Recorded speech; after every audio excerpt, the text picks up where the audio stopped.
सोचे जरा, एक रोबोट को प्रोग्राम करना, लेकिन किसी कंप्यूटर, टैबलेट या स्क्रीन के बगैर। जी हाँ, सिर्फ कुछ रंगीन मार्कर्स और एक सादा कागज के टुकड़े से। आज हम इसी कमाल की दुनिया में झांकने वाले हैं। तो सवाल यह है कि क्या वाकई एक मार्कर से रोबोट को प्रोग्राम किया जा सकता है? सुनने में तो ये थोड़ा अजीब लगता है ना, लेकिन इसका जवाब है जी हाँ, बिल्कुल। ये टेक्नोलॉजी असल में कोडिंग की दुनिया में कदम रखने का एक बहुत ही नया और दिलचस्प तरीका है, जो इसे सबके लिए आसान बना देती है। अच्छा, तो इस चीज को कहते हैं कलर कोडेड प्रोग्रामिंग। मतलब ये एक ऐसा बसरी निज़ाम है जिसमें कागज पर बनाए गए रंगों की तरतीब एक रोबोट के लिए कमांड्स या हुक्म बन जाती है। ये कोडिंग के जो बुनियादी उसूल है ना, उन्हें सीखने का एक बहुत ही अमली और स्क्रीन फ्री तरीका है।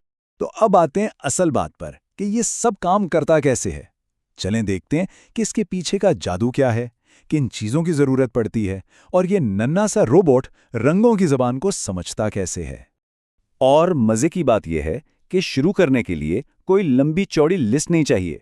बस एक छोटा सा रोबोट जिसे ओज़ोबॉट कहते हैं, कुछ रंगीन मार्कर्स और बस। इस पूरे सिस्टम की खूबसूरती ही इसकी सादगी में है। कोई भी इसे फौरन इस्तेमाल करना शुरू कर सकता है। तो आखिर इसका राज क्या है?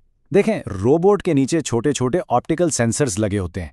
जैसे ही रोबोट लकीर पर चलता है, ये सेंसर्स नीचे मौजूद रंगों को पढ़ते हैं और उन्हें फौरन कमांड्स में बदल देते हैं।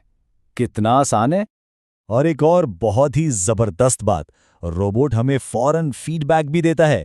यानी जिस रंग की लकीर पर वो चल रहा होता है ना, उसके ऊपर लगी एलईडी लाइट भी बिल्कुल उसी रंग की हो जाती है, और इसे देखना वाकई बहुत मजे का लगता है। ये सिर्फ रंग नहीं है, समझें कि ये एक पूरी जबान है। रंगों की अलग अलग तरतीब, जैसे कि नीला, हरा, नीला, रोबोट के लिए खास हुक्म है, जैसे कि तेज चलो। तो ये एक तरह से रोबोट के लिए अलिफ बे पे की तरह है। चलें, अब जबकि हमने बुनियादी बातें समझ ली हैं, तो अब वक्त है अपना पहला प्रोग्राम बनाने का। देखते हैं कि एक सीधी सादी लकीर को रोबोट के लिए एक कमांड में कैसे बदला जाता है। अच्छा, तो प्रोग्राम चलाने से पहले दो बहुत जरूरी काम हैं।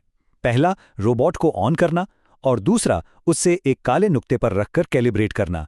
इससे ये पक्का हो जाता है कि इसके सेंसर्स रंगों को बिल्कुल ठीक ठीक पढ़ने के लिए तैयार हैं। देखें, ओज़ोबॉट का सबसे बुनियादी काम है एक काली लकीर के पीछे पीछे चलना। ये काली लकीर हमारे प्रोग्राम के लिए एक कैनवस की तरह है, या कह लें कि एक सड़क है जिस पर हम अपनी कमांड्स बनाएंगे।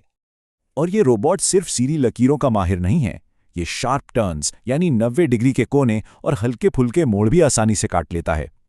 इसका मतलब ये हुआ कि हम ज्यादा दिलचस्प और पेचीदा रास्ते भी बना सकते हैं। तो आइए इसे एक छोटी सी कहानी की तरह समझते हैं।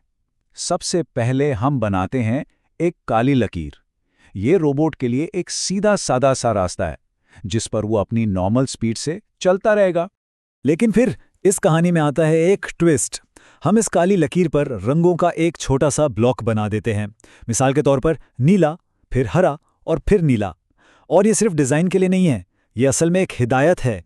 अब जैसे ही रोबोट इस कलर कोड के ऊपर से गुजरता है, वो इसे पढ़ता है और फौरन अपना एक्शन बदल लेता है। ये जो नीला हरा नीला कोड है ना, ये इसे कहता है स्पीड बढ़ाओ, और वो सच में तेज हो जाता है। और बस इसी एक लम्हे में एक सादा सी ड्राइंग एक असली कमांड बन जाती है। तो अपना पहला प्रोग्राम कैसे बनाना है? बहुत आसान है। पहले पेंसिल से रास्ता बनाएं, फिर उसे काले मार्कर से पक्का कर दें। उसके बाद लाइन पर अपना कलर कोड डालें और रोबोट को शुरू में रखकर चलने दें। बस देखें कि वो क्या करता है, और फिर अपने डिजाइन को और बेहतर बना सकते हैं। अच्छा, यहाँ एक बहुत ज़रूरी टिप है। जब भी कोई कलर कोड बनाएं तो उसके बाद कम से कम 2.5 इंच तक काली लकीर को खाली छोड़ें। ये इसलिए ज़रूरी है ताकि रोबोट को कमांड समझने और फिर उस पर अमल करने के लिए थोड़ा वक्त और जगह मिल जाए। तो ये जो एक्टिविटी है, ये सिर्फ एक रोबोट को लकीर पर चलाने का खेल नहीं है, ये इससे कहीं बढ़कर है। चलिए अब जरा बड़ी तस्वीर देखते हैं और समझते हैं कि ये सादा सा काम कंप्यूटेशनल थिंकिंग जैसी अहम स्किल्स की बुनियाद कैसे बनता है। जी, ये सिर्फ एक खेल नहीं है, ये तरीका बाकायदा तालीमी मायारात के मुताबिक है, क्योंकि ये सबको बुनियादी कॉन्सेप्ट सिखाता है, जैसे कि किसी मसले को कैसे हल किया जाए, पैटर्न्स कैसे पहचाने जाएं और चीज़ों को एक मंतकी तरतीब में कैसे सोचा जाए।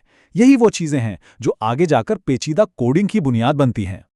अब अगर हम इसमें थोड़ा और गहराई में जाएं, तो सिमेट्रिक कोड्स जैसी दिलचस्प चीज़ें भी हैं।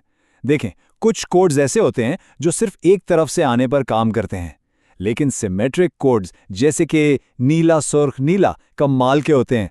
रोबोट चाहे सीधा आए या उल्टा, ये पोर्ट एक ही तरह काम करेगा। और ये प्रोग्रामिंग का एक बहुत अहम उसूल है, ऐसे कोड्स लिखना जो हर हालत में एक जैसा काम करें।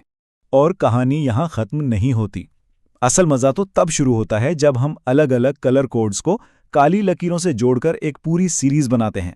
सोचें, एक कोड रोबोट को तेज करे, अगला उसे दाएं मोड़ दे और तीसरा उसे एकदम सुस्त कर दे। यानी इससे जो कुछ बनाया जा सकता है उसकी कोई हद नहीं है। तो आखिर में एक सवाल के साथ छोड़े जाते हैं। अगर कागज पर खिंची एक लकीर एक पूरा प्रोग्राम हो सकती है, तो जरा सोचिए कि सादा सी चीज से कितनी तख्लीकी, कितनी पेचीदा और कितनी हैरत अंगेज चीजें बनाई जा सकती हैं।